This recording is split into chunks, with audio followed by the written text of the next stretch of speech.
Outro traço psicológico referente à teoria da atividade está relacionado com as emoções e os sentimentos durante os processos de interações. Sou Cristiano da Veiga e vou tratar acerca das relações de interações sociais no desenvolvimento da atividade principal. A relação emotivo-volitiva que interliga o motivo ao objetivo pela ação ativa mediada por objetos é que contribui para que uma determinada atividade possa causar um impacto maior ou para ser praticamente insensível para a pessoa.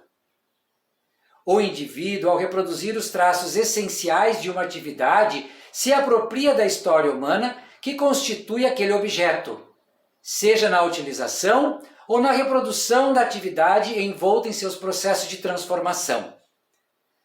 As emoções e sentimentos não estão somente relacionados aos objetos e aos instrumentos culturais envoltos na atividade, uma vez que estão diretamente relacionados com as interações entre as pessoas e em seu entorno social.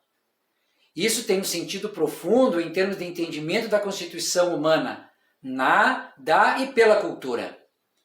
Isso implica entender que, por meio do trabalho, o sujeito se apropria dos traços característicos a cada processo de fabrico de um produto, incluindo os instrumentos e processos envoltos na fabricação. Ao se incorporar as características do objeto ou instrumento cultural, o indivíduo também se harmoniza da cultura cultural neles incorporados. Por exemplo, ao se apropriar e fazer uso de um instrumento de trabalho, o sujeito também se apropria de uma cultura social inerente a esse processo laborativo. Uma relação consciente com o instrumento e com o objeto que ali se modifica. Quando o sujeito se apropria dos instrumentos de trabalho coletivo, ele se enriquece em conjunto com a coletividade que realiza seu uso. As novas instrumentalidades abrem novos motivos e objetivos coletivos para a atividade e expandem as fronteiras das condições atuais da vida. Além da apropriação das propriedades laborativas e dos instrumentos de trabalho, também há a apropriação de uma linguagem oral oriunda desta coletividade. Ela é referente aos termos técnicos histórico-culturais da atividade no entorno do grupo imbricado na linguagem cotidiana dos colegas de labuta.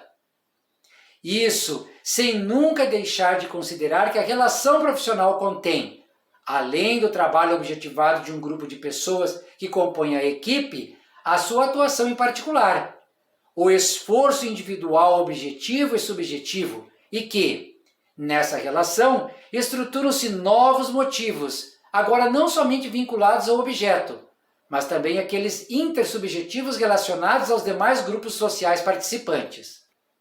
Desse entendimento sobre as mediações da, na e pela cultura, emerge outro traço psicológico da atividade, o das relações de interação social. O ser humano estabelece condições que lhe estimulem a fazer determinada atividade e que, ao agir nesse sentido, ele cria as possibilidades de refletir sobre as relações existentes entre o motivo e o seu objetivo, tema já debatido no vídeo anterior.